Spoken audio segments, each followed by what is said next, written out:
本节目已开通迷彩虎 APP 微信、微博，敬请关注。大家好，我是军迷的忠实战友虎妞菲菲。近来总有人感叹，迎来民族复兴机遇的中国，不幸却摊上个最差的地理位置。东边被世界最强军力带着一众小弟死死封锁，北边紧挨着的国家把所有陆军都沿着南部边境部署，再往北还有一个怎么也绕不开的强邻。西南屋檐下的手下败将，人口即将世界第一，开始难掩内心躁动。南海一众小丑也仗着地利在频频跳梁。16国联军虽然早在家门口被打跑，但强敌环伺之下，那份屈辱的时局图仿佛又来到眼前。这么糟糕的地缘环境，要怎么和平崛起？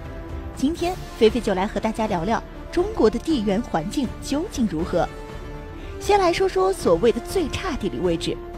其实关于哪个国家的地理位置最差的话题呢，真较起真儿来，那简直就是一个比惨大赛。海军规模高达7人的蒙古，想要出海作战就得借道俄罗斯，穿过北极圈才能到达太平洋。同样没有出海口的乌兹别克斯坦，作为双重内陆国家，到了邻国还是找不到出海口。被欧陆强国包围的波兰在夹缝中挣扎，历史上就是灭国、复国、再被灭、再复国的循环。以色列要是听闻此言，是一定有句话要讲出来的：谁敢比我惨呐？相比之下，被青藏高原压在头顶，主要大河源头都在别国境内的印度，尚且还在愉快的载歌载舞，我们的地理位置想必还没有这么糟糕。就是纵向对比来看，当下的地缘环境也绝非人们所说的有史以来最危急。近代以来，列强在海岸线架上几门火炮，就能让我们签下不平等条约。比起连北京城外都有外敌活动的日子，今天的外部环境显然要安稳得多。回头看看我们现在周边，北边曾经陈兵100万的庞大帝国已经轰然倒塌，如今广袤的西伯利亚只有15个人数，仅3、4千的不满编师，加上糟糕的基建和运力，当年没敢做的事儿，如今更不会去做。面积赶上印度一半的世界无极，在西南形成天然隔断，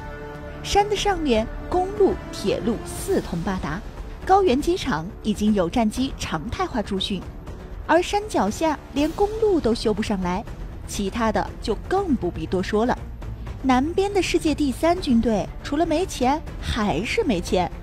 东边的日本自卫队主力是平成宅男，招募还都是个大问题。韩非你想多了吧。至于我们家门口的岛链，其实也不是个事儿，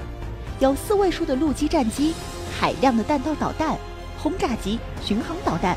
各种陆基圈打击武器覆盖，岛链其实已经逐渐名存实亡了。而且美日也很头疼，兵力放多了变相成了人质，放少了又不管用，左右为难。安全问题的核心还是集中在美国身上，中美和平那就形势良好。那么中美怎么保持和平呢？很简单，多装备一些洲际导弹、战略核潜艇即可。我们也正在这么做，所以说当今是中国近代以来最安全的国际形势。其实地理位置的好坏没有绝对的说法，一贯被认为地理位置得天独厚的美国，总被人们认为有两洋保护，自带开挂属性。这个论断在1814年8月24日英军杀进华盛顿焚毁白宫的时候，估计没人会认同。1803年，忍无可忍的美军向巴巴里海盗宣战，然而令人大跌眼镜的是，美军战舰一开战竟被海盗俘获。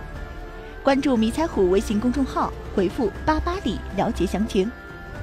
孤悬海外的美洲大陆，说不好听点儿是被2大洋阻隔包围，干什么事儿都需要一支全球顶级海军撑着。如果海军控制不了2洋，只能被世界所遗忘，就像一个大号的斐济，在战时沦为被封锁的国家。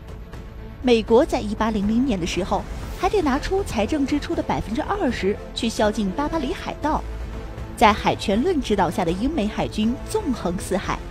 实质上只是一个大号岛国通过海路实现传统的地缘政治博弈。而一旦全球海军地位不保，万里之遥的那个不安，很难说在地理位置上比处于东亚核心圈的中国更有优势。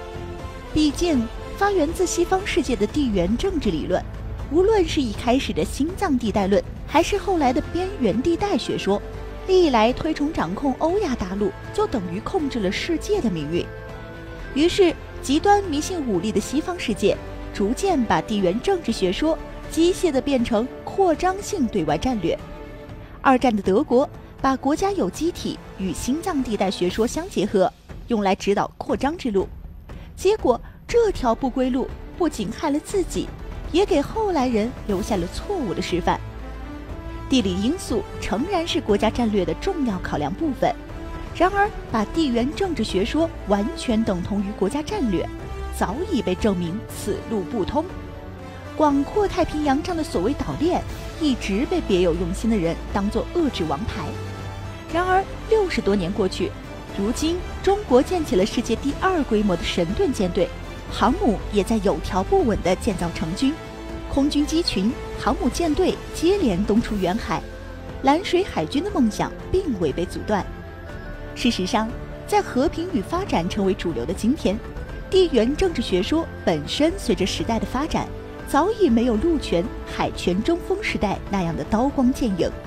然而，执迷于修昔底德陷阱、零和博弈的西方传统思想，让地缘政治依旧难以摆脱国际争霸的外衣。而中国面对所谓强敌环伺、如履薄冰的地缘环境，坚定地用“一带一路”凝聚起欧亚大陆上的人心，实现互利共赢的新发展。如果觉得我们的节目还不错，请点击我的头像免费订阅迷彩虎讲堂头条号。